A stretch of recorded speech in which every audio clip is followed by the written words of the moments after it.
Halo? Masih 15. Selamat siang semua. Mbak Ati sudah ada ya? Mbak Ati itu maksudnya panggilan untuk Ibu Asih Lisa Restanti. Ada, Ita sayang. Mbak Ati, Oi, sorry, aku nggak bisa nongolin wajahku ya. kenapa? Aku lagi opnam nih. Oh, di mana? Biasa, lenganan. Di Hermina? Di mana? Bukan. Di Siloam. Jakarta? Hah? Siloam. Siloam? Oh, di Jakarta apa di Semarang? Jakarta. Oh, Jakarta. Walah. Iya, Hey, iya. Itu. Matikan dulu videoku ya. Sebentar, Mbak Lita. Tapi balik. Halo.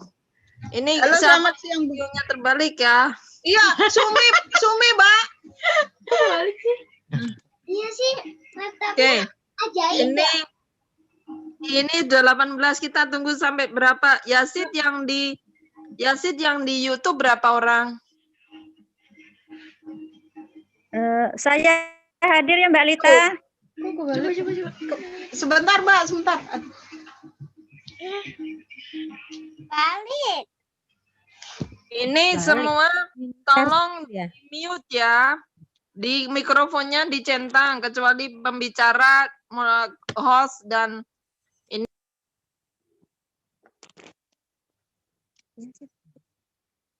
Mana Mbak Lita? Itu. Ayah. Mana Mbak Lita?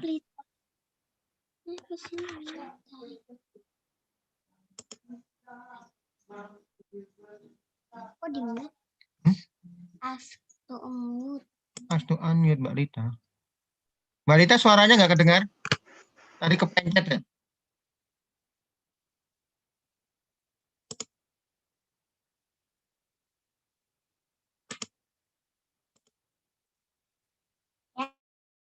Aku sholat dulu ya. Ya sana. Ya. Halo? Ya, Mbak Ati suaranya di unmute karena Mbak Ati pembicara. Ya, ya. Udah ya, denger ya. Denger, Ita. Kita tunggu atau mulai sekarang? Sudah 25 orang Mbak Lita. Bisa mulai sekarang. Oke.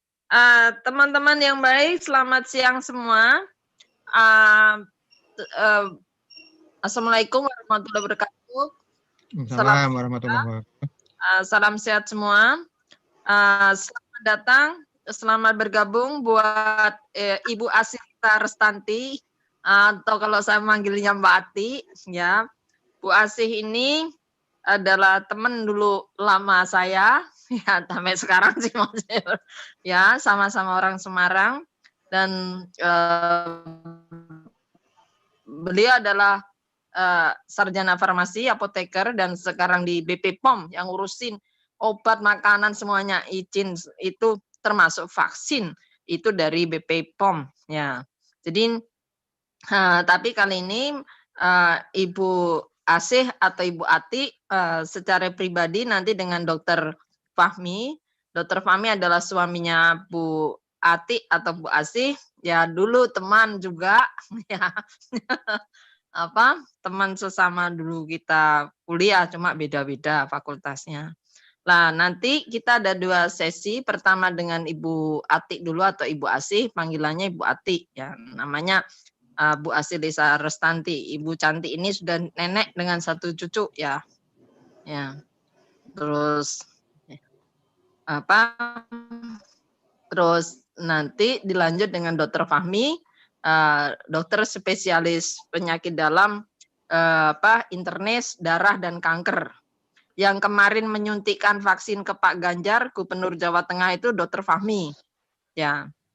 Jadi nanti bisa tanya-tanya, tapi pertama sesi ini Bu Ati atau Bu Asih akan berbagi tentang vaksin itu sendiri. Nah, nanti moderatornya sesi pertama Pak Ari, kemudian sesi kedua nanti namanya sama-sama Fahmi, yang satu Yasid Fahmi, yang satu Dr. Yul Fahmi.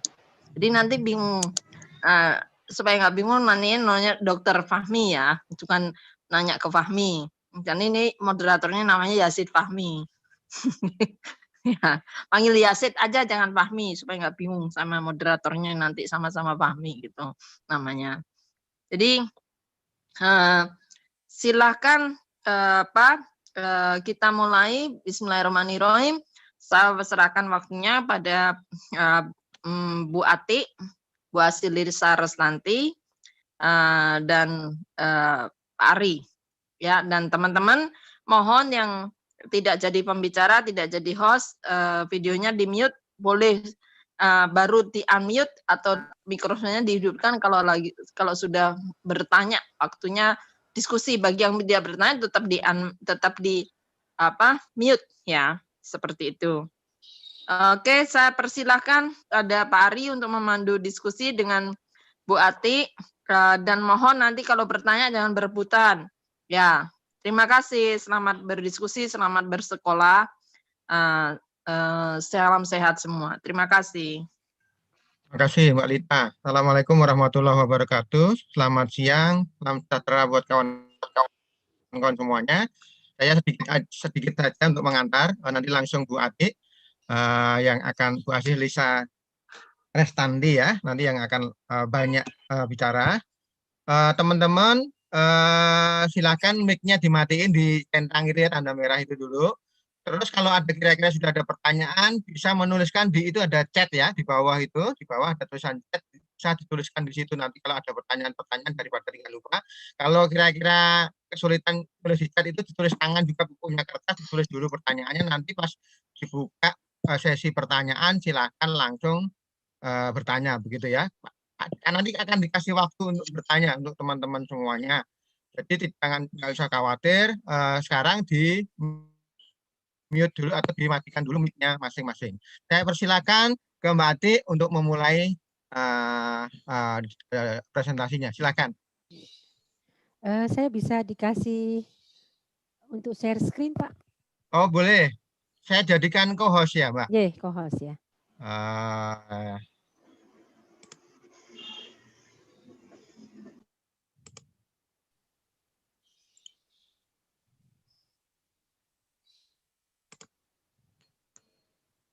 Sudah, Mbak. Oke, makasih.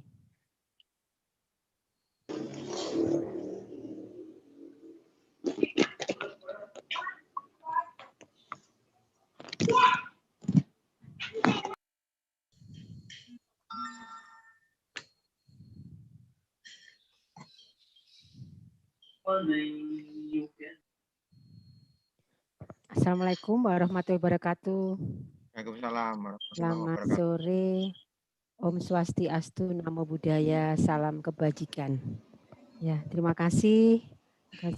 Kami diberi kesempatan untuk berbagi informasi. Ya, sebetulnya saya bukan ahli vaksin juga ya. Ya, saya apoteker. Kebetulan bekerja di Balai Besar POM di Semarang. Teman-teman ini dari seluruh Indonesia ya, atau dari Jakarta aja ya? Seluruh Indonesia, 7 kota di Indonesia. Dari Medan, DKI, Semarang, Jogja, Makassar. Oh, oke. Ada yang dari Makassar Semarang, ada ya? Mbak. Oke, ya terima kasih ya. Saya mau tanya nih, mungkin teman-teman di sini adalah golongan yang mau divaksin atau golongan yang menolak vaksin.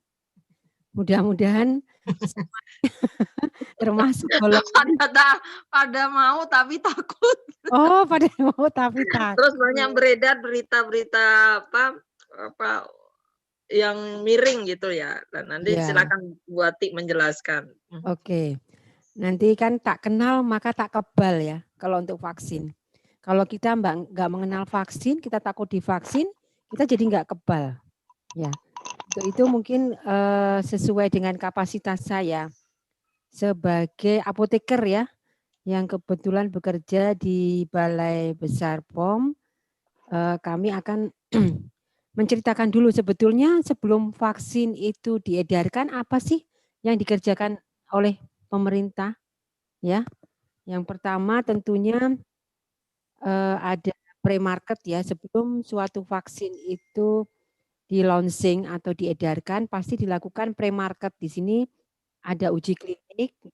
Uji klinik ini diuji yang disuntikkan ke binatang, ya, ke hewan. Jadi kalau di hewan ini sudah bisa menimbulkan efek yang diinginkan, maka akan maju ke uji preklinik, ya. Uji preklinik dulu baru nanti uji klinik. Nah, untuk uji klinik ini ada fase 1, 2, dan 3. Mungkin sekedar informasi saja, fase 1 dan 2, mungkin teman-teman di sini sudah tahu bahwa vaksin yang masuk di Indonesia adalah vaksin Sinovac. Untuk uji 1 dan 2 sudah dilakukan di Cina. Uji vaksin yang ketiga itu sudah dilakukan di Bandung, ya, dengan melibatkan 1.600 sukarelawan. Dan pada bulan Januari, bulan ini, ya, Badan POM telah mengeluarkan EUA, yaitu artinya izin kedaruratan untuk vaksin Sinovac. Jadi vaksin Sinovac ini bisa digunakan secara darurat karena untuk mengatasi masalah pandemi. Ya. Jadi teman-teman jangan khawatir. Berarti dari segi keamanannya Badan POM bocor ya. Jadi dari segi keamanan itu vaksin itu sudah aman karena Badan POM sudah mengeluarkan izin edar kedaruratan secara sementara. Dan tentunya ini tidak sekedar sementara saja. Jadi selama kegiatan penyuntikan ini dilakukan, tetap dilakukan namanya kejadian post marketing, ya. Jadi setelah disuntikan apa yang dirasakan oleh teman-teman ini akan selalu dievaluasi, ya. Mungkin teman-teman juga sudah mendengar di media sosial bahwa efikasi dari vaksin Sinovac itu berapa? 65,3%. Artinya 65,3%, artinya 65% telah bisa menanggulangi kasus pandemi COVID-19 di negara kita. Ya. Sedangkan dari WHO menetapkan minimal untuk efikasi suatu vaksin adalah 50%. Jadi kalau 65,3 sudah memenuhi persyaratan. Tapi nilai efikasi ini tidak berhenti begitu saja, ya. Ini akan terus berkembang. Makanya kenapa vaksin ini selalu kita lakukan monitoring. Ya. Kemungkinan mungkin 2 bulan lagi akan nilai efikasi ini akan naik atau mungkin akan turun. Nah, ini tergantung dari efek yang dirasakan oleh para teman-teman tenaga kesehatan yang dilakukan penyuntikan. Nah, di sini post market ini kita juga akan selalu melakukan pengawasan, ya, baik cara penyimpanan vaksin, kemudian juga pengawasan kejadian ikutan pasca imunisasi. Vaksin Sinovac ini seperti vaksin-vaksin dulu yang kita diberikan sewaktu masa kecil, ya, ada vaksin polio dan sebagainya, itu sama. Nah, ini peran Badan POM, ya, dalam mengawal vaksinasi di sini, ya. Jadi penjagaan suhu vaksin harus dijaga sesuai dengan suhu 2-8 derajat Celcius. Kemudian juga kita mengawal sampai ke Dinas Kesehatan Kabupaten Kota, sampai ke fasilitas pelayanan kesehatan. Nah, di sini mungkin teman-teman mau menanyakan apa sih bahan dasarnya vaksin itu? Bahan dasar vaksin adalah bahan yang digunakan untuk membuat vaksin. Tentunya bahan ini sudah diuji secara keamanannya oleh Badan POM dan juga sudah diuji kehalalannya. Sehingga Sinovac sudah dikeluarkan dari MUI untuk predikat halal, ya. Jadi sudah halal.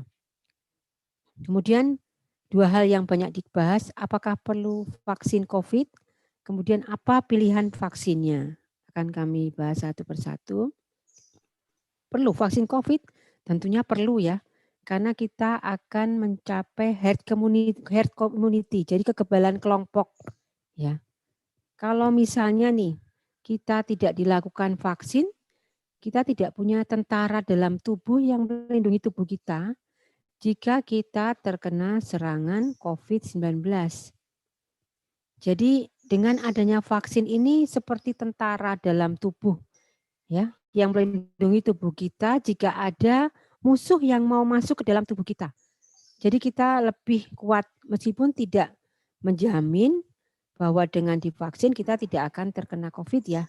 Itu tergantung dari daya tahan tubuh maupun penyakit bawaan yang diderita oleh masing-masing individu.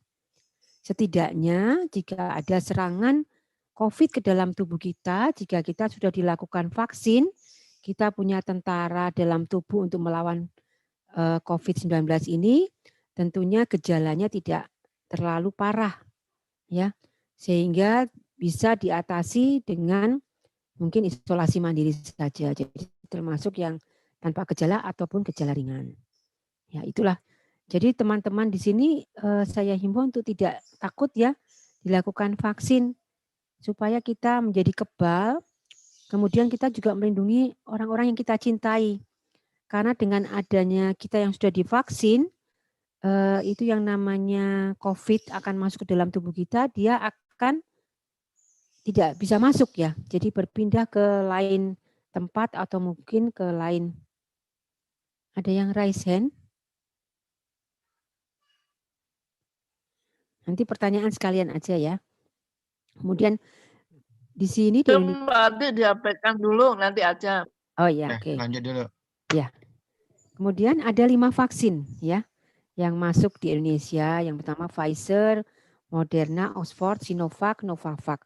Untuk sementara yang masuk baru vaksin Sinovac ya.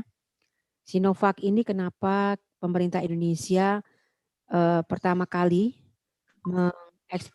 mengimport vaksin ini karena yang pertama untuk penyimpanannya itu sangat-sangat mudah ya. Karena disimpan pada suhu 2 derajat sampai 8 derajat. Seperti vaksin-vaksin pada umumnya. Kalau vaksin Pfizer itu penyimpanannya dengan suhu minus 70. Tentunya akan sulit ya. Terutama, maaf ini cucu ikut. Sangat-sangat. Ya, tentunya akan tentunya akan sulit dalam penyimpanan untuk vaksin yang minus 70. Kemudian kalau Moderna pada suhu minus 20. Ya. Sehingga kenapa Indonesia lebih memilih vaksin Sinovac. Ini jadi jumlah partisipan penelitian sudah sampai uji klinis fase ketiga ya untuk Sinovac. Seperti mungkin teman-teman ketahui, Sinovac sukarelawannya ada di Bandung ya sebanyak 1.600 dan sudah mencapai nilai efikasi 65,3. Nah, ini bahan dasar vaksinnya ya. Kalau Pfizer ini nama-nama ilmiah ya, mRNA, Moderna juga suatu jenis protein. Nah, kalau Sinovac ini kita lihat adalah dari virus yang dilemahkan. Ini sama prinsipnya dengan vaksin-vaksin yang lain yang pernah kita disuntikkan pada waktu kita masih kecil. Misalnya vaksin polio, ya vaksin DPT itu sama prinsipnya, yaitu dengan virus yang dilemahkan. Sehingga teman-teman tidak perlu takut ya. Karena juga sudah jelas kan efek dari vaksin yang telah disuntikan untuk teman-teman di negara kita, misalnya polio kan juga angka kejadian untuk penyakit polio juga semakin kecil. Kemudian angka kejadian untuk DPT ya juga semakin kecil. Jadi sama dengan vaksin-vaksin yang sudah lama beredar di Indonesia. Ya, ini tadi yang sudah saya katakan bahwa ini teknologi lama. Jadi ingat inaktivasi virus ini adalah virus mati. Jadi atau virus hidup yang dilemahkan. Jadi tidak usah takut ya dengan virus ini. Kemudian kalau Pfizer dan Moderna memang sudah menggunakan teknologi yang sangat baru. Sehingga tentunya perlu uji klinis fase 3. Untuk kedua vaksin ini memang belum dilakukan uji klinis fase 3, sementara berjalan. Nah, kenapa ini menjadi pertimbangan di negara Indonesia? Karena tadi saya katakan untuk penyimpanannya sungguh memerlukan teknologi yang agak sulit ya, karena minus 70 untuk Pfizer dan Moderna ini minus 20. Ini dengan keamanannya, ini di negara lain sudah dilakukan uji keamanan. Ini terkait penyimpanannya, tadi sudah saya ceritakan bahwa vaksin Pfizer pada suhu minus 60 sampai minus 80. Kemudian kalau tadi vaksin Sinovac itu pada suhu minus 2 sampai minus 8. Nah, terkendala dengan kontrol suhu ini, kenapa kita memilih vaksin Sinovac ya? Kemudian efek samping vaksin ini tentunya nanti akan dilakukan kajian setelah nanti, jadi vaksin Sinovac ini dilakukan penyuntikan 2 kali ya.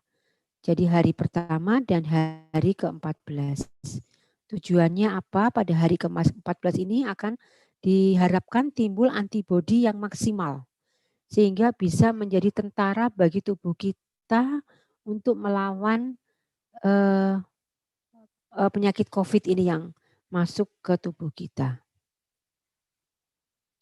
Kemudian ini saya kira bahan dasar setiap vaksin itu ada protein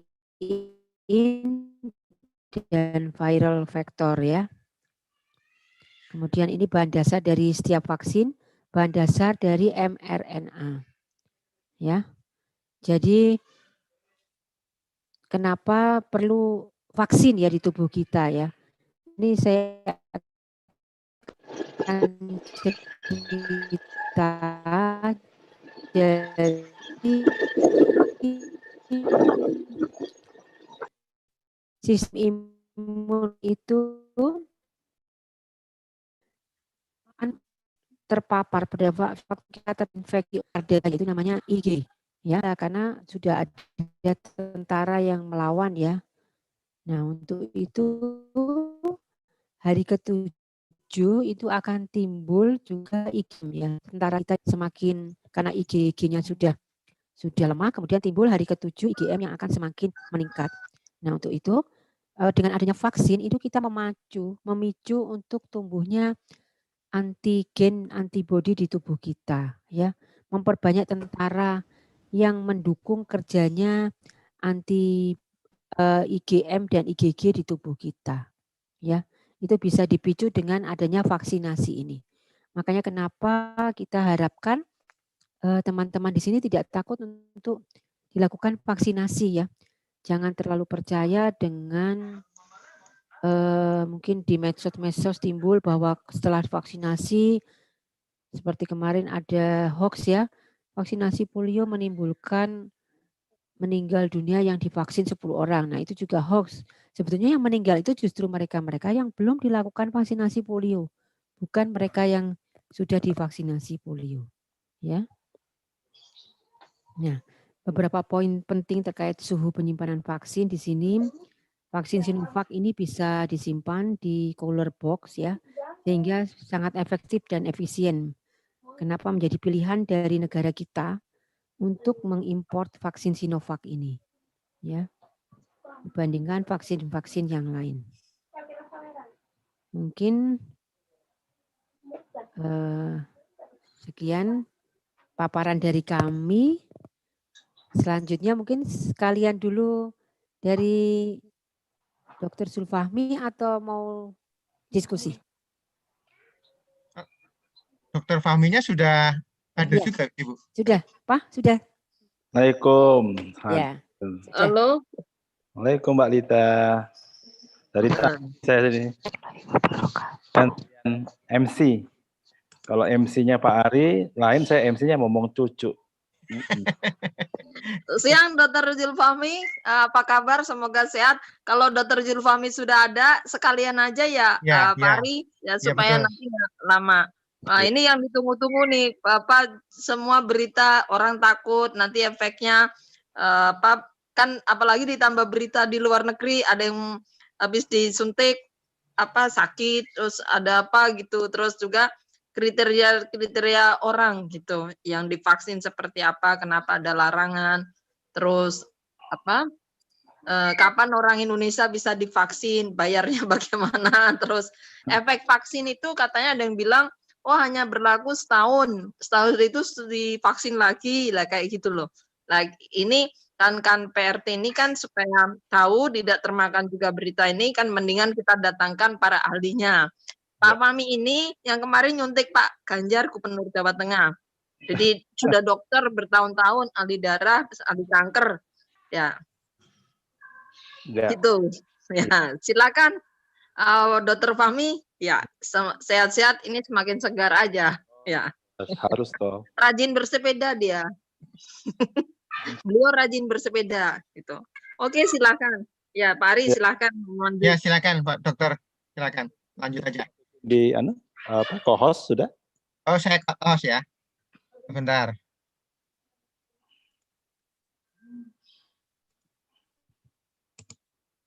Oke. Ya. Oke.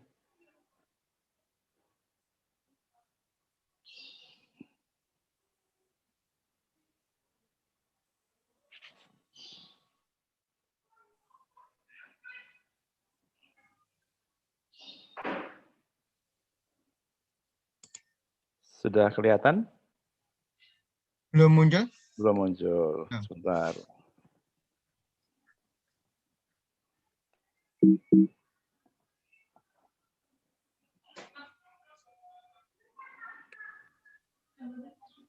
Udah. Ini dulu. Mama mute. Mama disuruh mute. Udah ya? Udah? Ya, sudah. Oke, terima kasih. Ya, ini pemerintah.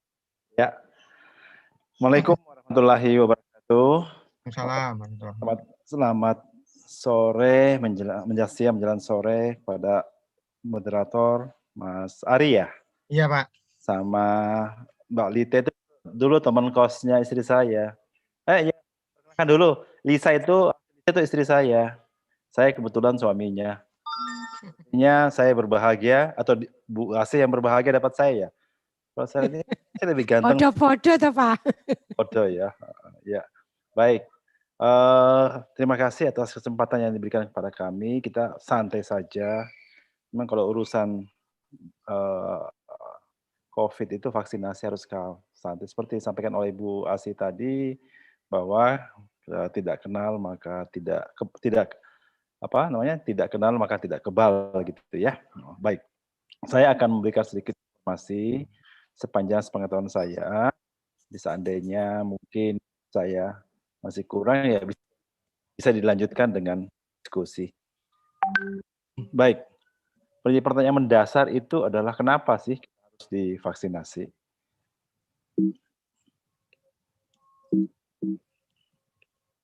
Ya, ini yang sampaikan Mbak Ita, ini kurikulum vitae saya kurang lebih sudah 30 tahun menjadi dokter dan internis sekitar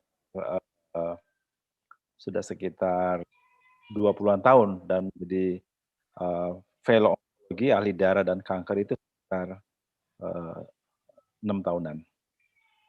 Ya, baik. Kita ketahui bapak-bapak, ibu-ibu. Ini ya bapak ibu-ibu semua ya kok ya, nggak ada bapak-bapak ya. Adanya moderator sama pembicara saja bapak-bapak, yang lain ibu-ibu. Ya, seperti diketahui bahwa kekebalan tubuh kita itu ada dua macam sebenarnya. Yaitu pertama kekebalan tubuh alamiah, yang kedua kekebalan tubuh yang didapat. Nah, kekebalan tubuh alamiah itu ada yang didapat secara aktif, ya. Ini yang awal sekali COVID menjadi pandemi dunia yang ditakutkan. Suara saya jelas apa terputus ya?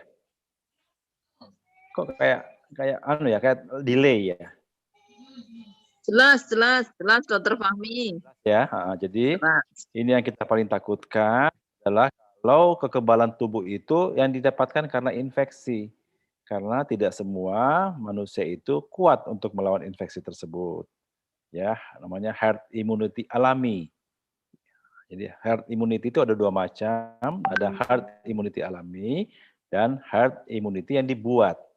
Nah, vaksinasi adalah suatu upaya meningkatkan kekebalan tubuh agar supaya virus itu tidak bisa masuk ke orang-orang tertentu yang sudah mendapatkan kekebalan tersebut.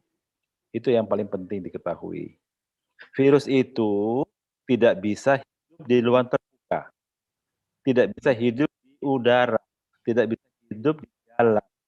Hidupnya dalam host. Hostnya itu adalah indung. Indungnya itu adalah manusia.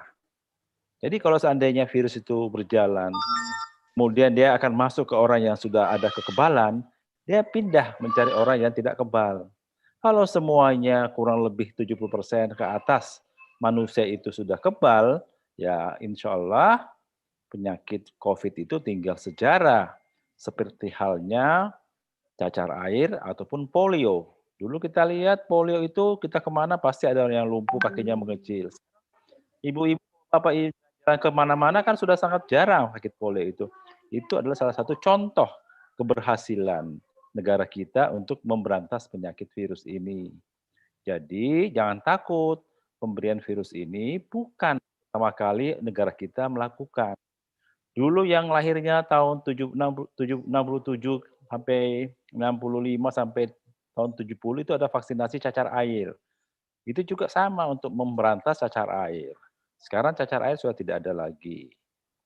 Jadi kalau yang kekebalan kita kembali ke sini, jadi kalau kekebalan alamiah itu ada dua, tadi saya katakan tadi, aktif yang terinfeksinya seseorang, ya ini juga menjelaskan kenapa orang yang sudah terinfeksi dan bisa bertahan hidup, yang penyintas itu tidak perlu untuk mendapatkan vaksinasi lagi. Karena dalam tubuhnya sudah mendapatkan kekebalan alamiah akibat proses infeksi yang dialaminya tadi. Yang pasif ini adalah kekebalan yang didapat dari ibu ke bayinya. Pasif karena bayi yang kebal akibat ibunya yang terinfeksi dan ibunya tetap survive, tetap bertahan hidup. Bayinya tetap hidup. Ini contohnya misalnya hepatitis misalnya. Nah, sedangkan kekebalan tubuh yang didapat itu ada dua, aktif yang namanya vaksinasi dan yang pasif namanya imunisasi. Imunisasi pun juga sama kan, sudah melakukan suatu program nasional, bukan hal yang baru memberikan kekebalan pada tubuh seseorang, orang lain atau manusia, bukan hal yang baru. Jadi jangan takut, ini bukan uji coba, yang ditakutkan kan uji coba. Ya, ada yang dinamakan hoax. Ya, hoax itu adalah info yang menyesatkan yang kita tidak tahu kenapa sampai mereka membuat hoax tersebut. Kita nggak tahu kepentingannya apa. Ya kita berprasangka baik saja bahwa orang yang membuat hoax tersebut itu adalah orang yang sayang sama negeri kita yang tercinta ini, sehingga bisa meluangkan waktunya untuk membaca, kemudian memposting berita, kemudian seakan-akan benar, padahal dia mencari informasi yang lain, dikaitkan dengan foto yang sekarang. Seperti contohnya gambar ini, 4 orang alami kelumpuhan wajah setelah disuntik vaksin corona. Padahal ini foto lama, ini foto yang dulu, bukan foto yang sekarang. Tapi dimanfaatkan, masukin gambarnya ini, diberikan artikel yang sekarang. Sama pula dengan yang ini, ditanamkan mikrochip. Vaksin itu katanya bukan obat, tapi itu mikrochip untuk mematikan secara manusia secara keseluruhan begitu. Ini pakai gambar lagi, ada contohnya, taruh di sini. Padahal kan ibu tahu vaksinnya kan tidak di tangan, vaksinnya kan di lengan, gitu. Ya, jadi itu. Jadi bapak-bapak, ibu-ibu ya yang mengikuti kegiatan webinar pada sore hari ini, ya hoax itu boleh. Mungkin ada yang orang yang hidup dari hoax juga ada yang orang yang mencari nafkah dari hoax, tapi dampaknya sangat berbahaya karena akan menimbulkan ketakutan dari masyarakat dan mungkin tujuannya itu adalah memang untuk menimbulkan ketakutan, menimbulkan kecemasan, ya. Ya, nah ini sudah ditampilkan oleh istri saya tadi, oleh Ibu Asi tadi. Apakah perlu? Tentu saja perlu, karena tadi saya jelaskan tadi di depan bahwa virus itu hidupnya harus di dalam tubuh manusia. Kalau seseorang sudah mendapatkan vaksinasi, artinya orang tersebut mempunyai kekebalan. Bukan sudah kebal ya, beda mempunyai kekebalan yang sudah kebal. Kalau mempunyai kekebalan itu bisa melawan. Sekitar orang yang sudah divaksin, itu kekebalan dibandingkan orang yang tidak divaksin itu lebih dari 3 kali lipat. Jadi orang yang divaksin itu lebih kebal 3 kali lipat untuk menangkal virus corona dibandingkan dengan orang tidak divaksin. Itu maksudnya. Ya, jadi bukan kebal kayak Nyun Sewu, artis kita yang paling ganteng itu begitu vaksin langsung pesta-pesta buka masker dan sebagainya. Itu contoh yang salah. Makanya oleh pemerintah langsung ditegur. Jadi, karena vaksin itu bukan memberikan orang kebal, tetapi kekebalan. Ya. Artinya apa? Kalau kita semua warga negara Indonesia, tidak perlu 100%, sudah dihitung oleh para ahli, cukup 160 juta orang aja yang sudah divaksinasi, insya Allah setahun kemudian COVID akan hilang di bumi Indonesia. Saya yakin Bapak, Ibu-ibu yang hadir di sini, mau enggak vaksin COVID hilang di bumi Indonesia? Pasti jawabannya mau. Bagaimana cara yang menghilangkan? Mari kita melakukan vaksinasi. Karena dasar ilmiahnya adalah itu. Ya. Nah, keamanan, kadang-kadang kan inilah sumber hoax itu pasti dua saja. Pertanyaannya selalu aman dengan halal. Halal sudah dijawab oleh MUI bahwa bahan baku daripada vaksin COVID Sinovac itu halal. Yang kedua, keamanannya. Tadi istri saya, Bu Asi, sudah menjelaskan bahwa ini sangat aman karena berasal dari bahan baku virus yang dimatikan. Ya, inactivated. Inactivated itu maksudnya dia tidak akan bisa hidup dalam kondisi apapun. Tetapi dia menjadi pemicu untuk munculnya antibodi yang sangat dibutuhkan oleh tubuh kita untuk melawan virus tersebut. Gitu maksudnya. Ya. Jadi kriteria aman sudah, kriteria halal juga sudah. Masih, Mak. Karena yang berikutnya adalah efek samping yang ditakutkan tadi. Hoax-nya sangat banyak beredar di dunia maya. Jadi kalau mengenai masalah kesehatan, sebaiknya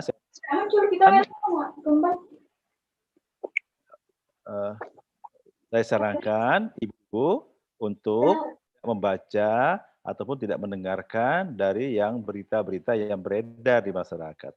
Lebih bagus Ibu, Bapak mengikuti kegiatan yang seperti ini yang disampaikan memang oleh ahlinya.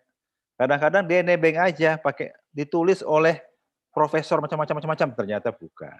Jadi sebaiknya memang mencari informasi itu biar tidak salah itu harus dari orang ahlinya.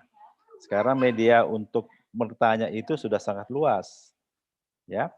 Bisa lewat telemedicine, bisa lewat macam-macam sekali informasi, tapi jangan salah bertanya. Ya.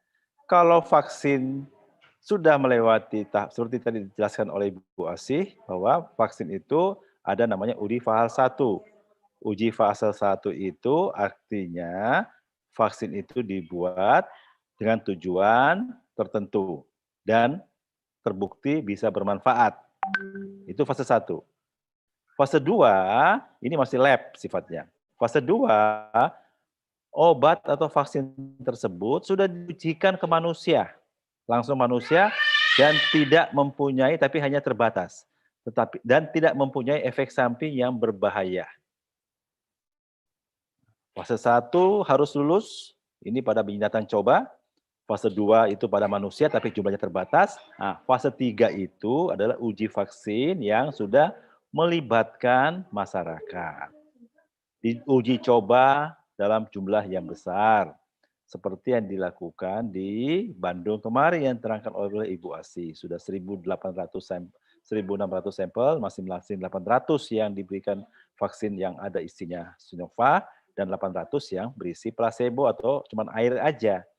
Nah, ternyata dari 800 orang yang diberikan vaksin Sinovac, itu terdapat infeksi. Tetap terinfeksi ada yang tidak menjaga prokes. Itu sebanyak 26 orang. Sedangkan yang hanya placebo, itu 800 yang disuntikan placebo, ada 75 orang yang terinfeksi. Artinya apa? Perbandingan antara 75 dengan 25, sehingga disimpulkan oleh Menteri Kesehatan kemarin, bahwa pemberian vaksin Sinovac bisa melindungi 3 kali lebih banyak dibandingkan tidak diberikan vaksinasi. Efek sampingnya apa? Ada yang dinamakan kejadian ikutan setelah imunisasi atau vaksinasi, KIPI. Ya, saya sendiri sudah melakukan vaksinasi. Saya memvaksin, mungkin bapak-bapak, ibu-ibu kenal. Ini saya, kemudian ini Pak Ganjar. Ya, saya lupa tampilkan gambar saya yang pasti vaksin. Ada juga. Nah, sekarang pertanyaannya, Ibu, Bapak, kita semua di sini, saya nakes. Nakes merupakan prioritas karena termasuk kelompok yang rentan. Jumlahnya sekitar 1.800.000. Itu diharapkan bulan Februari ini sudah selesai semuanya. Baik tahap pertama dan tahap kedua. Tadi kan sudah diterangkan oleh Ibu Asih bahwa ada 2 tahapan pemberian vaksin. Hari 0 dan hari ke-14. Ya, saya sudah melaksanakan. Pak Ganjar ini sudah divaksinasi tanggal 14 kalau tidak salah, saya tanggal 18. Ya, sudah divaksinasi. Nanti diulang lagi nanti 2 minggu setelahnya. Ya. Yang jadi pertanyaan, kira-kira siapa sih yang tidak divaksin? Tadi saya ada pertanyaan dari, saya sempat buka-buka chat, saya tidak bisa vaksin karena saya menderita kanker. Sebenarnya untuk kanker sendiri, ini vaksin yang tidak diberikan ini masih berkembang seiring dengan kejadian ikutan pasca imunisasi tersebut. Memang dikatakan bahwa salah satu kita memberikan vaksin karena pemerintah terbatas dananya, tapi insya Allah akan cukup seiring dengan waktu. Jadi pemerintah itu harus membeli 160 juta kali 2, ya 320 juta unit vaksin, bayangkan. Karena 2 kali pemberian, masyarakat kita yang untuk mencapai herd immunity itu 160 juta. Jadi pemerintah itu memberikan berusaha menyiapkan vaksin tersebut sebanyak 320 juta unit. Jumlah hal yang besar. Oleh karena itu, pemberian vaksinnya harus dicicil. Pertama, hanya pada kelompok yang rentan, yang selalu berhubungan dan tenaganya sangat dibutuhkan, termasuk nakes. Ya. Yang tidak diberikan, jadi semua warga negara sebenarnya wajib diberikan vaksinasi untuk mencapai imunitas komunal, herd immunity, wajib diberikan.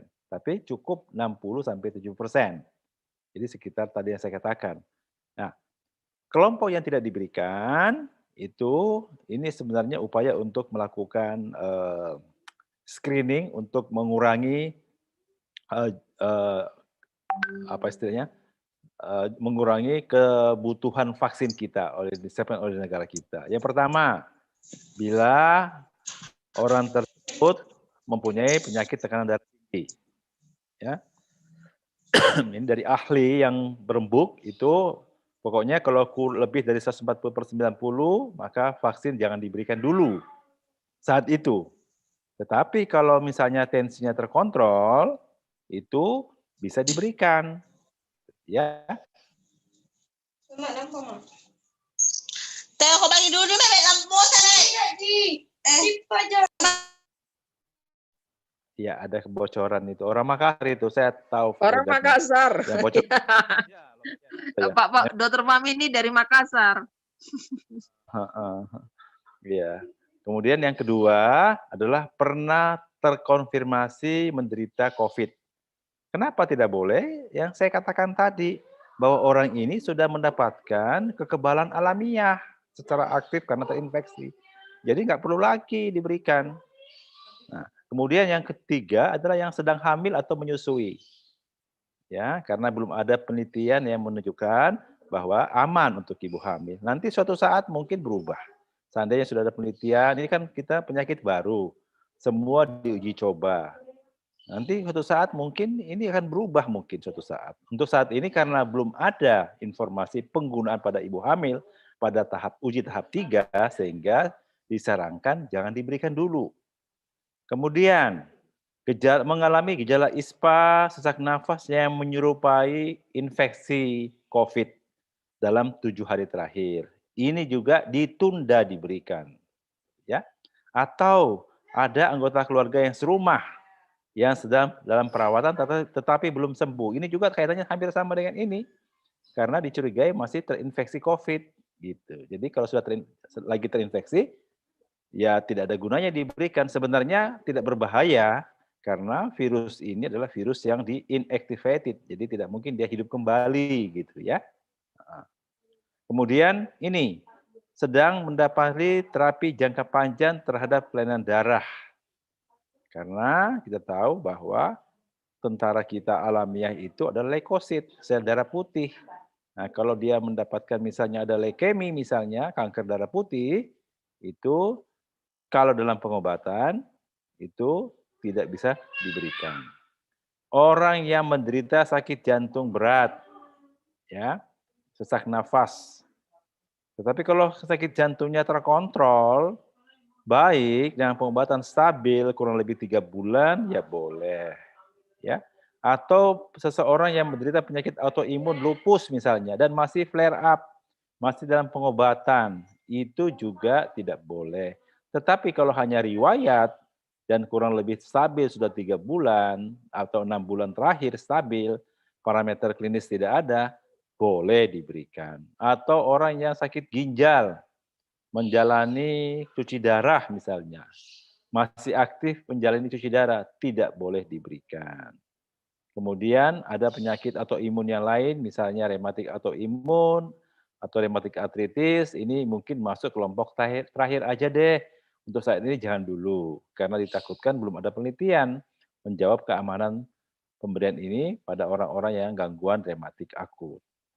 Atau orang yang menderita penyakit saluran kronis, diare kronis oleh karena autoimun. Makan sedikit diare, dicurigai ada penyakit autoimun. Sebaiknya juga ditunda sampai penyakitnya sembuh. Atau orang yang penyakit gondok, beracun, oleh karena autoimun, yang matanya belalak, lehernya bengkak, nah itu juga sebaiknya ditunda pemberiannya, tidak diberikan vaksin tersebut. Orang yang penyakit kanker, nah ini tadi ada pertanyaan. Orang yang penyakit kanker, tidak semua penyakit kanker. Kanker dibagi dua, ada kanker darah, ada kanker jaringan. Kalau kanker jaringan, tumor solid istilahnya, dan sudah tidak menjalani kemoterapi, itu silahkan, nggak apa-apa diberikan vaksinasi, boleh.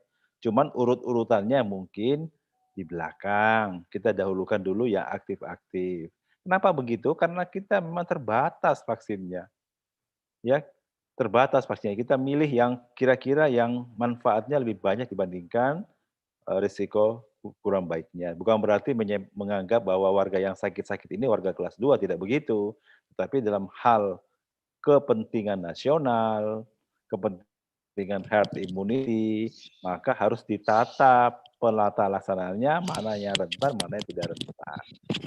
Atau yang menderita HIV, ya, AIDS. AIDS ini juga bisa diberikan tergantung daripada kekebalan tubuhnya. Kalau CD4 itu adalah angka kekebalan tubuh. Kalau CD4-nya rendah, itu ya jangan diberikan, nanti akan memicu munculnya pemberatan penyakit tersebut. Jadi ini adalah catatan vaksinasi tidak diberikan pada kelompok-kelompok tertentu dengan pertimbangan yang sudah saya jelaskan. Dan ini akan berubah nanti. Kalau sudah ketahuan ada penelitian, oh ternyata ibu hamil tidak masalah, ibu menyusui tidak masalah, ini akan hilang. Tapi untuk saat ini, jangan dulu. Untuk saat ini, ya. Nah, ini pemerintah sudah membuat jadwal vaksinasi di Indonesia. Kelompok PRT di mana nih masuknya ini, Pak? Kelompok PRT mana nih? Ah, ini dia. Berarti periode 3, ya. Masyarakat lainnya dengan pendekatan klaster sesuai dengan ketersediaan vaksin. Jadi mungkin masih April, paling cepat April, 3 bulan lagi sampai Maret 2020. Diperencanakan dalam waktu 1,5 tahun, 15 bulan, itu sudah selesai vaksinasi. Untuk 160 juta orang. Nah, sekarang juga pemerintah sudah membuka, mungkin ke depannya akan membuka keran untuk vaksinasi mandiri. Itu bisa. Ini kan vaksinasi yang dicanangkan oleh pemerintah dan gratis. Untuk saat ini dibagi atas 4 kelompok. Kelompok pertama ini sudah berjalan sasarannya nakes, kemudian pejabat negara, ya, tenaga kesehatan, penunjang untuk melaksanakan penunjang yang itu kan yang bekerja pada fasilitas pelayanan kesehatan. Ini yang pertama, ini diharapkan ini bukan April, ini maju nih. Maju. Ini berubah, ini kan rencana awal. Sekarang diharapkan Februari pertengahan sudah selesai. Sehingga bisa langsung masuk ke kelompok kedua. Ya, ini Februari sampai mungkin April. Ya, sasarannya itu adalah TNI, Polri, aparat hukum, dan pelayanan publik. Dan kelompok usia lanjut di atas 60 tahun. Ini masuk kelompok ketiga. Tetapi ini masih berdebat kelompok usia lanjut karena penelitian Sinovac itu, vaksin Sinovac itu antara 18 sampai 59 tahun. Jadi mungkin pada kelompok usia lanjut yang ini menggunakan jenis vaksin yang berbeda. Nah, nanti tugasnya pemilik vaksin untuk mendaftarkan ke Balai POM untuk diuji coba tahap fase 3 pada kelompok umur yang di atas 60 tahun baru bisa dilakukan pemberian emergency use authorization. Tunggu lagi ini, tunggu vaksin yang lain, bukan vaksin Sinovac kalau yang ini. Ya. Kemudian yang periode 3 ini sasarannya adalah masyarakat rentan dari aspek geospasial, sosial dan ekonomi. Ya, nanti diterjemahkan ini macam-macam, ini pelaku usaha dan sebagainya. Kelompok-kelompok yang kayak Mbak Ita ini, kelompok-kelompok ini masuk ini nih, masyarakat rentan karena berhubungan sosial dengan orang-orang banyak gitu ya. Masuk nih Mbak Ita di sini nih, posisinya ini. Kelompok Bang ketiga Ada nih. pertanyaan Dok, nanti kalau darah tinggi gimana gitu? Ya, nanti. Nah, kemudian periode keempat ini masyarakat lainnya dengan pendekatan. Nah ini kelompok PRT ini nanti ini ya. Kelompok PRT mungkin masuk di sini. Duluan bosnya baru anak buahnya gitu ya. Oke, ini kemarin saya dengan Pak Ganjar ini sepedaan ini setelah divaksin ya dikuat nih. Sepedaan dari Semarang ke Kutoarjo, kampungnya Bapak mau nyekar ke orang tuanya, kita sepedaan ke sana. Nah, tambah kuat kan 120 kilo, goes 6 jam. Demikian mungkin Mbak Ita, mana pertanyaannya kita berjawab pertanyaan-tanya. Mungkin memang lebih bagus kita tanya-tanya aja daripada nanya kepada sosmed, baca sosmed enggak jelas malah repot nanti. Mungkin demikian Pak Ari, Mas Ari, Mbak Ita. Terima kasih ya Dr. Fahmi. Dr. Fahmi dan Ibu Ati, Lisa Stanti ya. Terima kasih. Kan yang mau Pak Ari silakan memandu. Ya, ada pertanyaan yang di chat, ada yang di YouTube karena ini juga live streaming di YouTube, ada dibacain aja Pak Ari. Ya, beberapa tadi sudah dijawab oleh Dr. Fahmi tadi ya, soal yang kanker, yang soal menyusui, hamil, sudah ya ibu-ibu semua yang tadi tanya soal itu sudah jelas ya. Nah, yang belum ada soal yang masih terkait dengan penyakit ya Dok ya, apakah sudah divaksin, karena kayaknya tadi di sana belum ada misalnya soal pernah stroke, hipertensi, diabetes, apakah itu juga aman untuk divaksin. Oke, nah, baik. Kemudian ada juga soal ini satu-satu dulu, oke silakan. Nanti otaknya kan terbatas ini. Yang pertama kita jawab mengenai diabetes. Jadi kalau diabetes itu yang tidak bisa mendapatkan vaksinasi saat itu, tanda petiknya ya Pak Ari ya, Mas Ari ya, saat itu, saat dilaksanakan vaksinasi, itu adalah diabetes yang tidak terkontrol. Bagaimana dikatakan tidak terkontrol? Kalau gula darahnya lebih dari 200 yang sewaktu, dan HbA1c-nya lebih dari 8, dan ada gejala klinis, ada keluhan maksudnya. Kalau diabetes terkontrol, orangnya baik-baik saja, HbA1c-nya kurang dari 6, ya monggo, silahkan saja. Kalau yang disuntik insulin gimana Dok? Nggak masalah. Jadi bedakan antara pengobatan dan vaksinasi. Vaksinasi itu hanya memberikan suatu upaya kekebalan suatu saat saja sekali dan tidak berefek kepada kadar gula darahnya. Jadi nggak masalah. Itu kalau untuk diabetes. Jadi syaratnya adalah untuk saat dilaksanakan vaksinasi harus kondisi pasiennya dalam keadaan stabil, tidak ada gejala yang berarti, kadar gula darahnya terkontrol seperti yang saya katakan tadi.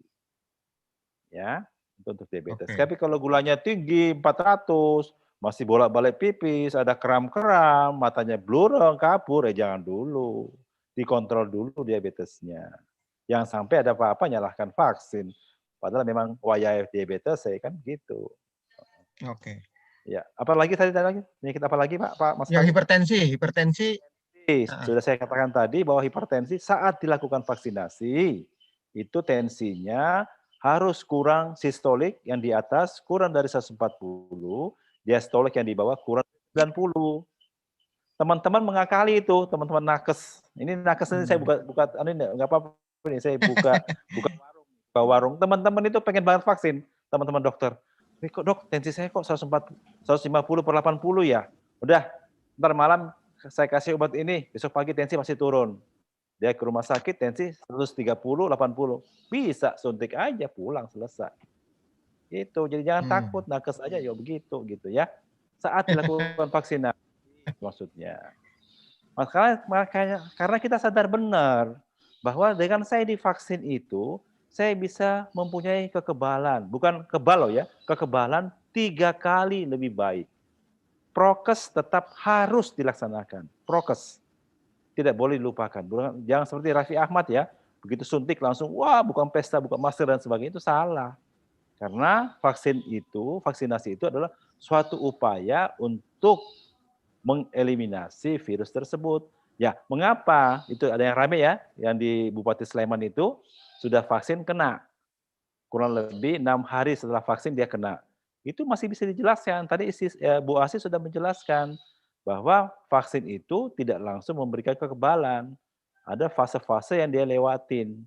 Pembentukan antibodi tidak begitu nyes langsung kebal. Langsung muncul kekebalan. Butuh waktu sekitar 7 sampai 2 minggu. Seminggu sampai 2 minggu baru dia mulai kebal. Dan kekebalan yang maksimal itu pada hari 28. Nah, tadi ada pertanyaan, sampai kapan? Apakah sampai 6 bulan bertahan? Apakah sampai 3 bulan bertahan? Ini belum bisa dijawab. Karena saya katakan tadi bahwa ini hal baru. Mungkin yang negara-negara yang duluan nanti akan memberikan laporan. Brasil lebih dulu itu Brasil, ya. Turki juga lebih dulu. Nanti mereka sudah bisa itu penelitian, kita bisa tinggal ngikut aja. Oh, ternyata di Turki diukur kadar antibodinya setelah 6 bulan masih tinggi. Oh, berarti masih tinggi, masih bagus, masih aman untuk 6 bulan. Jadi kalau untuk pertanyaan untuk sekarang itu sampai kapan? Saya jawab sekarang vaksinasi dulu aja. Karena sudah terbukti. Mengenai sampai kapan ini apakah perlu booster seperti tetanus itu DPT perlu booster, nanti kita lihat nanti laporan-laporan tahap lanjut. Penyakit ini penyakit baru. Jadi kita masih banyak informasi-informasi yang masih kurang yang harus dilengkapi dan berkembang dari waktu ke waktu. Begitu. Gitu ya Mas Ari ya. Ya, lanjut ya. Pertanyaannya? Untuk batasan usia, ada nggak batasan usia misalnya berapa puluh tahun boleh atau nggak boleh gitu? Anak-anak atau lansia gitu, ada nggak dok? Sebenarnya begini, semua orang itu harus vaksin. Tujuannya vaksin apa toh? Kan untuk membentuk kekebalan komunal, kekebalan komunitas, sehingga vaksin itu tidak ada tempat untuk hidup di manusia. Sebenarnya. Tetapi karena ketersediaan yang kurang, sehingga harus bertahap. Ditujukan ke rentan dulu. Gitu. Nanti anak-anak yang umur 10 tahun, yang umur 18 tahun kurang, juga setelah banyak, kita kan juga sekarang membuat vaksin itu namanya vaksin merah putih. Ya kan? Nanti kalau kita vaksin merah putih diperkirakan tahun 2003 sudah ada, ya mungkin why not diberikan pada bersamaan dengan program vaksinasi DPT dan sebagainya, anak yang baru lahir. Tidak kemungkinan. Masih berkembang Mas Ari. Ya. Tetapi untuk ini itu yang umur 18 sampai 59. Untuk yang Sinovac ya. Ya. Ini agak pertanyaan yang agak membingungkan, informasi yang membingungkan kawan-kawan soal informasi yang disampaikan anggota DPR itu yang menolak vaksin itu Pak, Dr. Fahmi. Nah itu gimana? Iya. Susah saya. Karena mungkin karena kebanyakan baca internet. Salah guru. Suaranya agak putus-putus. Suaranya putus-putus, dokter apa? Suaranya dokter Fahmi putus-putus. Caranya putus-putus. Ada yang mungkin nih, ada yang sabotase kali ya. Oh, sudah. Gini, Nah, sekarang bagus. Sekarang saya bagus. mau ada pertanyaan dokter Fahmi. Silakan. Ya, terima kasih banyak untuk penjelasannya dari Ibu Ati dan dokter Fahmi. Jadi sangat jelas Ya. rinci ya. Karena kan orang berpikir sakit jantung coret nggak boleh, hipertensi coret nggak boleh. Padahal itu kan hanya pada saat kondisi tertentu. Nah, pertanyaan saya tadi, bagaimana dengan anak kecil ya yang di bawah usia 18? Terus yang kedua, yang tadi saluran pencernaan misalnya kayak saya itu sakit GERD. Nah, itu bagaimana? Ya. Yang ketiga juga kalau ada yang bilang bahwa mungkin sampai setahun. Nah, mau dilihat efikasinya seperti apa. Tapi ada juga yang bilang bahwa mungkin pandemi ini akan berakhir. Ada dokter Siloam mengatakan 5 tahun lagi baru berakhir. Nah, ini bagaimana? Terus juga ada juga rumor bahwa nanti akan terbit semacam digitalisasi perizinan kalau pergi ke luar negeri atau apa harus ada sertifikasi sudah divaksin ya. Terus yang berikutnya saya borong aja sekalian ya. Nah, seperti apa misalnya tadi pertanyaan kan kalau yang serumah. Sementara kita nggak tahu misalnya, sudah pernah di swab, tapi habis itu kalau OTG kan nggak terlihat. Lah, apakah sebelum divaksin itu perlu di swab dulu apa tidak? Karena kadang-kadang serumah kelihatan sehat, tapi taunya serumah itu OTG gitu. Sudah berapa itu Mbak Ita pertanyaannya? Tuh, di belakang cucu. Cucu. Itu dulu pertanyaannya. Terima kasih. Saya nggak punya asisten untuk Mas Ari deh, Mas Ari yang pertama satu yuk, Mas Ari. Mas Ya, Ari? tadi ada yang sudah dijawab dokter Fahmi soal batasan usia di bawah 18 kan tadi sudah ya. Yang penyakit GERD Mbak Lita itu penyakit GERD. Itu sebenarnya penyakit yang karena kurang bahagia saja.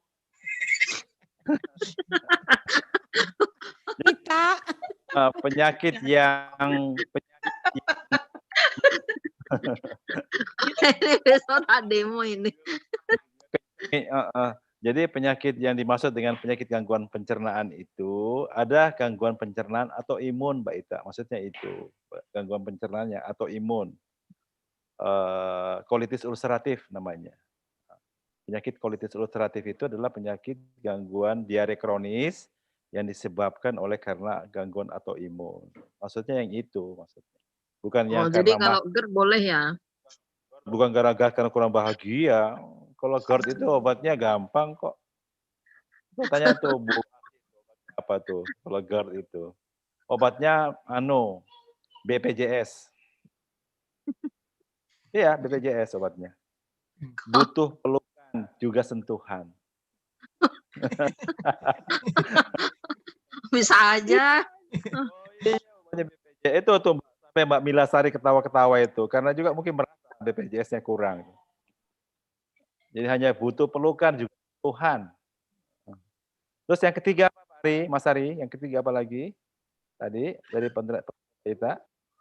Yang ketiga itu Mbak Lita bilang, yang kita tidak tahu kalau umpamanya kan orang yang terinfeksi atau tidak. Kalau dia serumah kelihatan sehat-sehat tapi sebenarnya OTG, apakah untuk sebelum divaksin perlu di swab dulu? Sebenarnya jawabannya tidak perlu. Karena orang yang terinfeksi pun itu sebenarnya tidak apa-apa disuntik. Sebenarnya tidak apa-apa disuntik. Tetapi kan kasihan yang memang belum punya kekebalan. Karena yang orang sudah terinfeksi itu kan sudah ada kekebalan alamiah. Ya kan? Kalau yang kita inginkan ini adalah orang yang belum punya kekebalan sama sekali. Jadi kalau orang tersebut kemungkinan terinfeksi, ya jangan diberikan karena masih kemungkinan. Apakah benar karena GERD-nya atau apakah benar karena COVID apa tidak? Sehingga harus dipastikan kalau orang ada gejala. Tapi kalau orang yang tanpa gejala, silahkan aja, nggak apa-apa. Silahkan. Boleh divaksinasi kalau orang yang serumah. Tetapi tanpa gejala loh ya, tanpa gejala. Tapi kalau serumah dengan ada gejala, ada anosmia misalnya, ada demam, ada batuk, ada sesak nafas, sebaiknya dilakukan pemeriksaan swab itu. Minimal antigen. Swab antigen, minimal untuk memastikan. Kalau sudah positif, ya nggak usah lagi divaksin. Karena sudah alamiah kalau orangnya insya Allah bertahan. Begitu. Oke. Ada Makasih. Oke. Ada lagi? Mbak Lita. Ada lagi tadi? Ada. Banyak, Pak. Banyak banget kawan-kawan.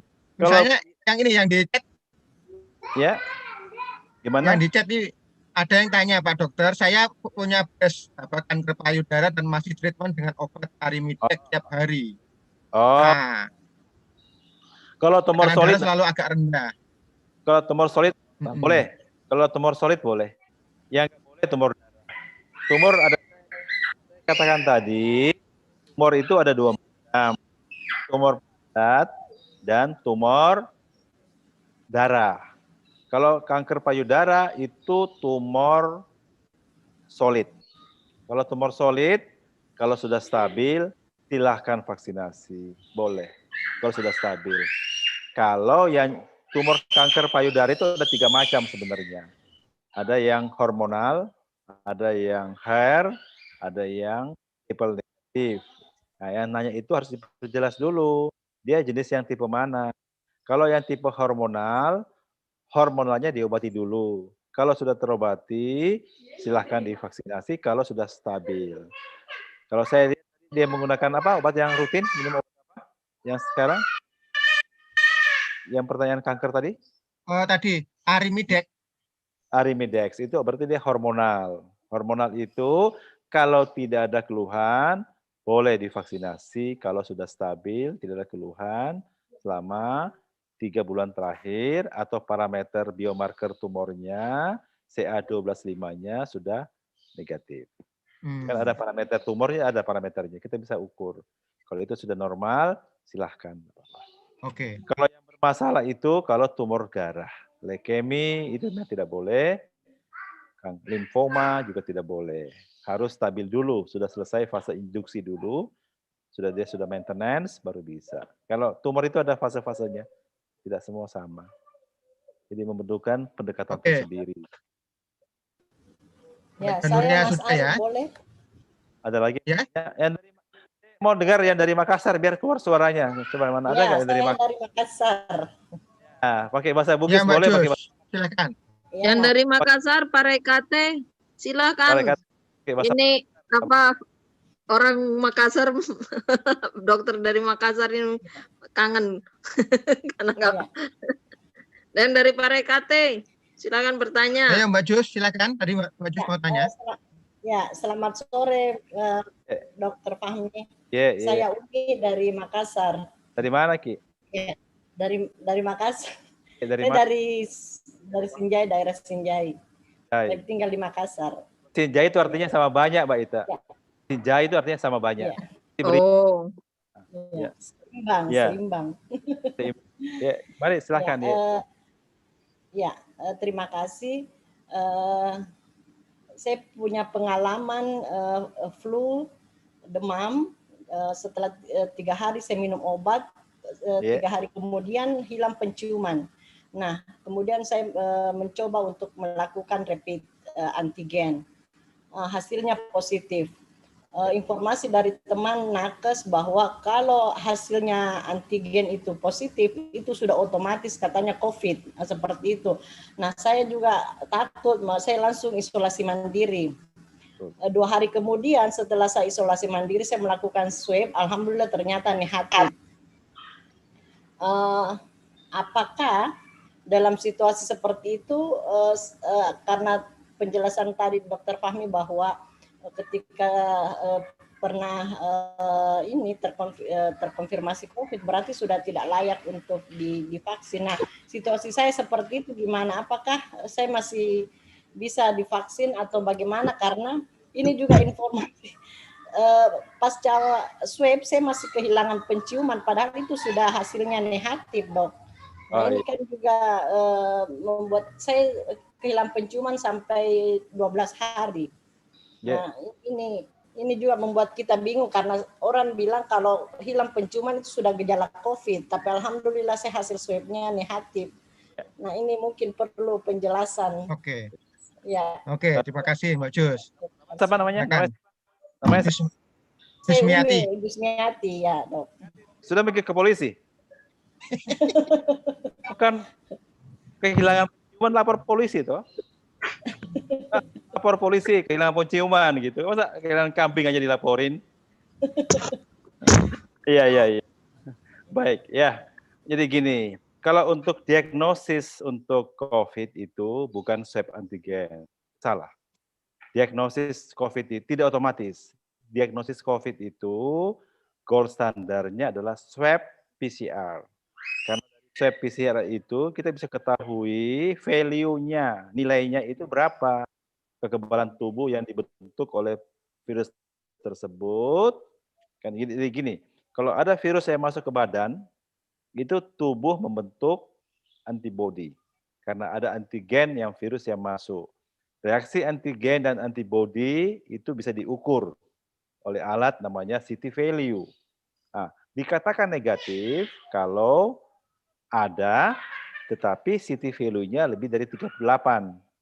Nah, kalau positif, reaktif, ya positif, tetapi CT value-nya kurang dari 38.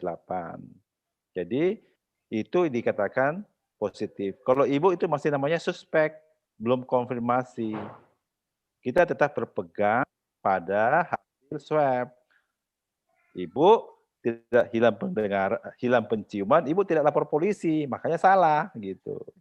Jadi harusnya lapor polisi, kemudian swab PCR. Kalau PCR-nya negatif, berarti bukan, ibu belum tervaksin, bukan, mungkin hilangnya penciuman itu bukan karena memang karena pilek, mungkin ibu punya penyakit alergi tertentu yang suka rinitis, mungkin suka pilek kalau pagi, beringus-bergus, bersin-bersin setelah pagi, sebelum COVID juga sama, setelah COVID tambah, pikiran kan, jadi tambah sering muncul pileknya. Orang kalau pilek juga hilang penciumannya, Bu.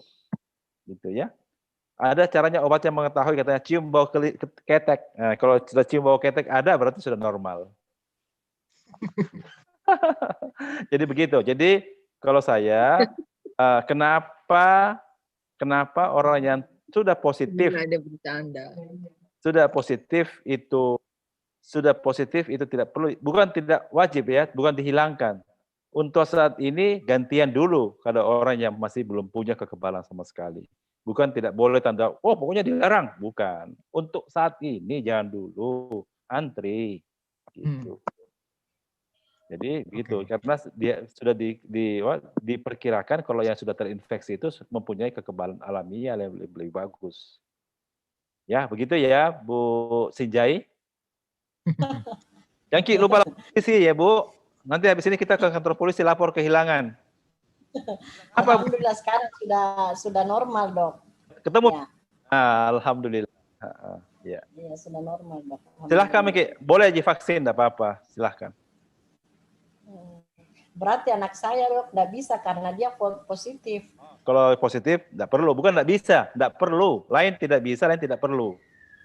Kalau tidak perlu, artinya karena sudah kebal.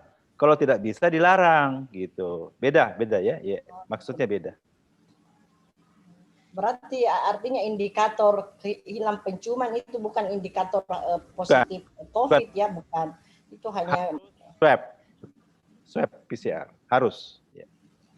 Dan ini juga antigennya yang kadang tidak bisa jadi acuan karena kendati misalnya dia positif, ternyata hasilnya swabnya negatif. Artinya hanya bisa jadi indikator. Itu hanya screening saja. Screening itu hanya untuk mengarahkan saja. Ya, terima kasih banyak. Ya, sama-sama Ibu. Lanjut ya dokter. Sebenarnya tadi beberapa yang sudah dijawab, tapi ada beberapa terkait dengan penyakit-penyakit kawan-kawan memang. Ini Ada mau sampai jam berapa ini? Semakin lama semakin mahal loh. Dokter, Ya. ini 15 menit lagi. Ya. Ya. Ini kalau kawan-kawan ini kan lebih lama. Kawan-kawan PRT ini kan banyak menderita bronkitis, kemudian asma, ada cacar jantung kayak gitu itu memang ada ditakutin kawan-kawan. Dan vaksinasi itu harus diwajibkan punya kartu BPJS kesehatan, Dok, atau enggak? Kalau masalah teknis begitu saya kurang paham, tetapi kalau punya KTP kayaknya deh, KTP ya harus. Itu nggak bisa kalau nggak punya KTP karena pendaftaran dari Satgas COVID itu bukan dari BPJS tapi dari NIK, nomor induk kependudukan. Daftarnya dari NIK. Jadi bukan BPJS, NIK.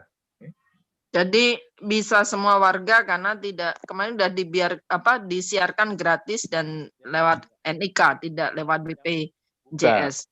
NIK. Kalau dulu kan BPJS tapi Presiden sudah mengubah kebijakan supaya untuk semua warga. Boleh memang, nggak boleh. Harus BPJS, NIK.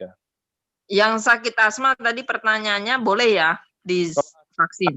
Tanda petiknya ada, Mbak Ita. Kalau asma itu dia terkontrol. Asma dibagi dua. Ada asma intermittent, ada asma persisten.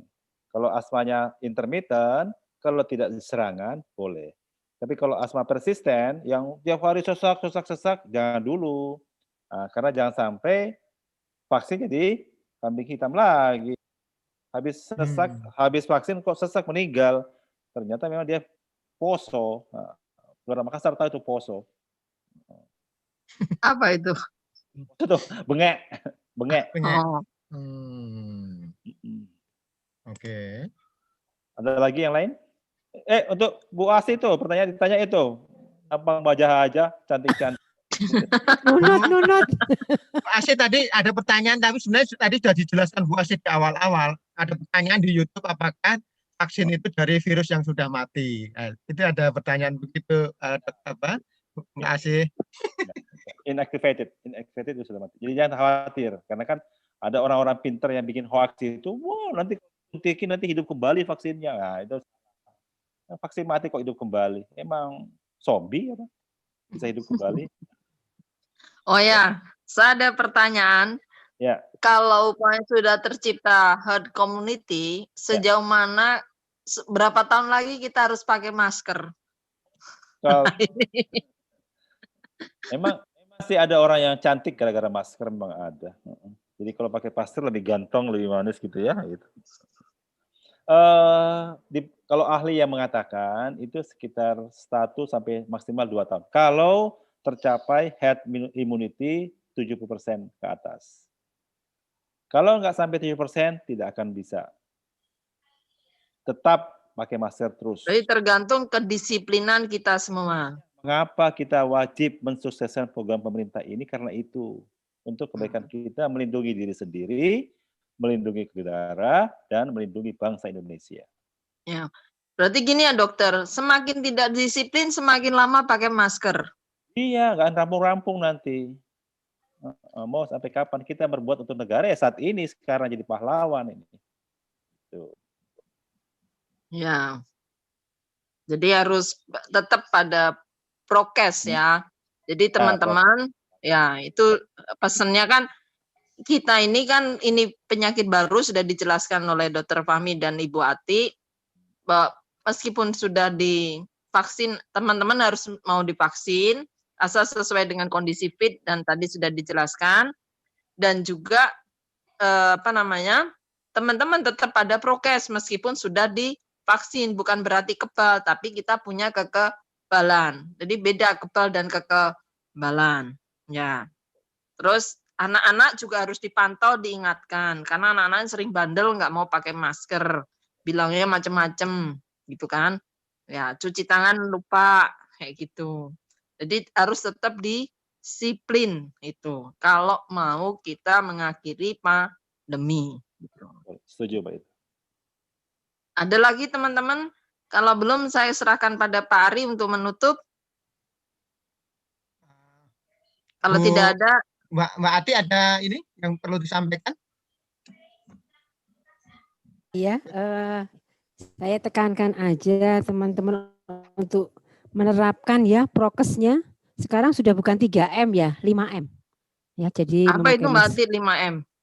memakai masker, mencuci tangan, menjaga jarak, mengurangi mobilitas, dan menghindari kerumunan. Ya, jadi teman-teman supaya segera pandemi berakhir, yang pertama tidak mempunyai keinginan untuk divaksin ya, jangan takut untuk vaksin. Insya Allah vaksin ini aman karena sudah dijamin keamanannya oleh Badan POM ya, sudah keluar EUA-nya. Artinya izin kedaruratan untuk vaksin. Juga halal. Ya. Nah, yang kedua juga tadi seperti tadi Dr. Fahmi katakan, meskipun divaksin tetap menjaga prokesnya. Bojoku ngono loh. Oh iya, bojoku. Ini Ita itu tahu tuh ceritanya. Dulu saya mencomlangi antara Bu Ati dengan Dr. Fahmi. Dapat pahala rumah di surga ya, Tak? Amin. Amin. Ya, itu aja mungkin closingnya Pak Ari, Mbak Ita. Terima kasih atas kesempatan yang diberikan ke kami untuk bisa menularkan ilmu meskipun sebesar biji sarah ya. Semoga mempunyai pahala bagi kita semua. Amin. Amin. Sebelum Dr. Fahmi, nanti habis itu Dr. Fahmi dulu, setelah itu saya tutup untuk terima kasih ya. Dr. Fahmi, pesannya gimana? Mas Ari tambah gatal pas kacamata. Kacamata baca aja ya. Ya enggak ada sih. Yang penting itu aja tadi saya sampaikan bahwa mari kita kalau memang bisa untuk melakukan vaksinasi, silahkan kita melakukan vaksinasi untuk melindungi diri kita, melindungi keluarga, dan melindungi bangsa kita. Itu saja. Oke, terima kasih. Mbak Lita silakan. Ya, sore ya semua. Setelah kita diskusi, terima kasih sebanyak-banyaknya kepada Dr. Fahmi dan Ibu Ati, ya, Ibu Asih Lisa Restanti, untuk sharingnya yang sangat bermanfaat dan meyakinkan kita semua satu untuk sama-sama menjaga dan membangun kekebalan bersama dengan vaksin. Dua, tetap dengan prokes ya. Tadi kan ditanya sampai kapan kalau kita pakai masker. Ya semakin kita vaksin, maka tidak 5 tahun pakai masker terus. Ya, tidak terbatas ya, bisa kumpul-kumpul. Kalau kita tidak disiplin ya kita tidak bisa kumpul-kumpul seperti dulu gitu. Artinya tetap PSBB melulu gitu. Ya akhirnya kan tadi kurang BPJS gitu. Nah, jadi sungguh informasi yang bermanfaat. Semoga teman-teman mengingatnya dan doa buat kita semua, Dr. Fahmi dan Ibu Ati sekeluarga diberi kesehatan dalam bertugas karena ini kan menghadapi garda depan ya, dokter dan apoteker itu garda depan karena ya menghadapi orang-orang yang sakit gitu dan sangat dibutuhkan itu. Terus semoga menjadi pahala bersama untuk beliau berdua dan keluarga atas sharingnya, dan terima kasih untuk teman-teman PRT dan pendamping dari Medan sampai Makassar. Ya, tadi ditanya, mana Ki? Kalau nggak ada Ki itu berarti bukan orang Makassar. Ya. Jadi seperti itu, kapan-kapan kita bisa bertemu lagi gitu. Jadi terima kasih semua, salam sehat. Assalamualaikum warahmatullahi wabarakatuh. Salam sejahtera untuk semua. Terima kasih Dr. Fahmi, Ibu Ati, dan sampai ketemu di Semarang. Ya, makasih. Terima kasih semua teman-teman. Mas Ari, makasih Mas Ari. Makasih Pak Dokter, Bu Ati. Makasih. Kita tutup ya. Kita tutup ya. Sampai ketemu. Foto dulu. Oh iya, difoto dulu. Ya, dihidupin dulu videonya. Ini kawan kita Yasid. akan memfotonya. Yasid sudah siapkah, Yasid? Siap. Oke, silakan. 1, 2, 3. Satu lagi. Sebentar. Ada 3 kali nih. 1, 2, 3. Sekali lagi.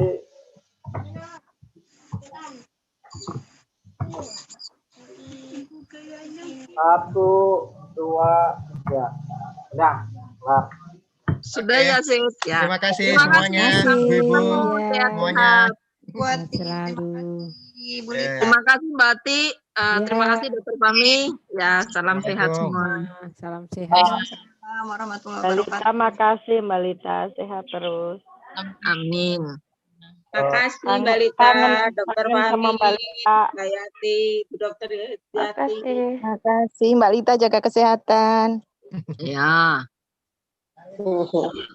Mbak Lita masih mau ngobrol dengan Sudah? kawan-kawan Sudah. di Mbak Sudah. Lita, pengen lihat wajahnya Mbak Lita dong. Sudah. Besok. Ya, Terima sudah. kasih Mbak Lita. Ya, videonya ditutup ya. Ya. Dan penjelasannya dengan semuanya. Udah Lita. Selamat sore semuanya. Izin les dulu. Assalamualaikum. Sore. Terima kasih teman-teman. Terima kasih semuanya. Miss Kak. Hai. Lagi makan. Terima kasih semua. Dulu, itu videonya ditutup dulu. Sos. Sudah? Videonya ditutup, dah. Oke. Udah ya. Terima kasih ya. Sampai Terima kasih ketemu Pak Ari, Mbak dalam Lita. sekolah selanjutnya ya. Sama-sama. Nanti sekolah lagi ya. Ya. Oke. Assalamualaikum warahmatullahi wabarakatuh.